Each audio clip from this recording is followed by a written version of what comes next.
Hello, I wanted to share this perspective with you really quick because I'm just kind of consumed with this on today. It's really a thought about being thankful.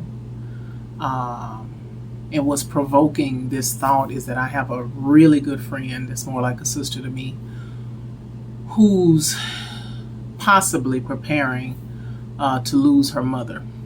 And where she is right now, I have been. And I know the weight of how difficult it is. And I just think about how the Bible tells us to be thankful in all things. And as difficult as it is for her in this particular season, because this is not just an event, she's been in a season of suffering and trial for well over a year now, maybe even two. Um, at this point right now, her faith is just absolutely mind blowing. And it's so encouraging to me. And it reminds me of that verse that says that God will give us the peace that surpasses all understanding. And the faith that she has at her mother's bedside, and her being able to identify God's hand preparing her for this day years and years ago, is wonderful. And just to be able to witness her faith is a blessing indeed. But I thought about how, even when it was my turn, how the same time that I was in the process of losing my mother, Barack Obama had become president. And I knew that he had become president, but I remember thinking to myself how it doesn't matter. It's insignificant compared to what I'm dealing with right now. And that made me think about another friend that I had when her husband was in the process of passing away, and she was caring for him. This was during the year that George Floyd was killed, and they were so consumed with the storm that they were in that they had no idea that the George Floyd situation was even going on. And this makes me think about how when we experience hardships in life, it's a lot of stuff that just does not matter, you know, because all of our energy and focus is consumed on the suffering or whatever it is that we're going through. And I went outside and it's hot, you know. Um,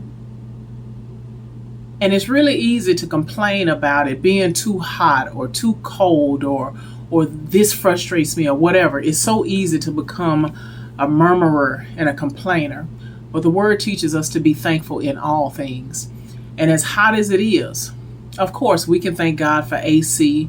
We can thank God for a roof over our heads, and that we don't have to be out there, or that we have jobs that allow us to be on the inside in the cool.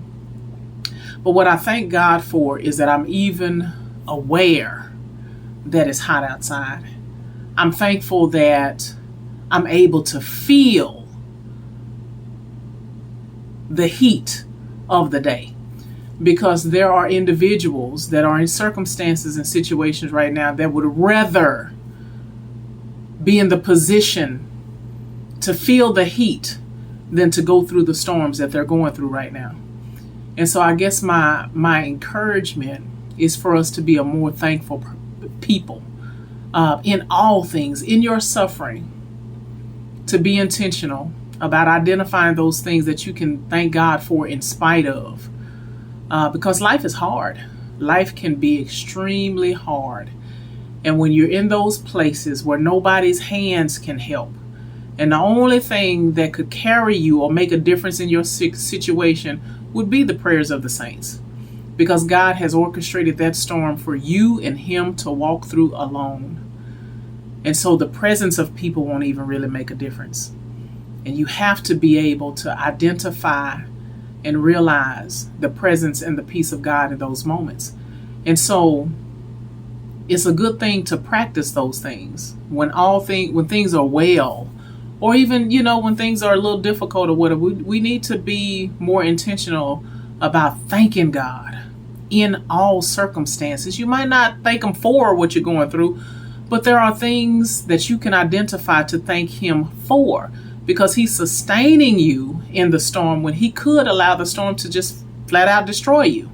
So there's always things to be thankful for. So be intentional, because there is somebody out there that would actually rather have your storm than to deal with what they're going through right now, because your life is hard, but God is good in spite of.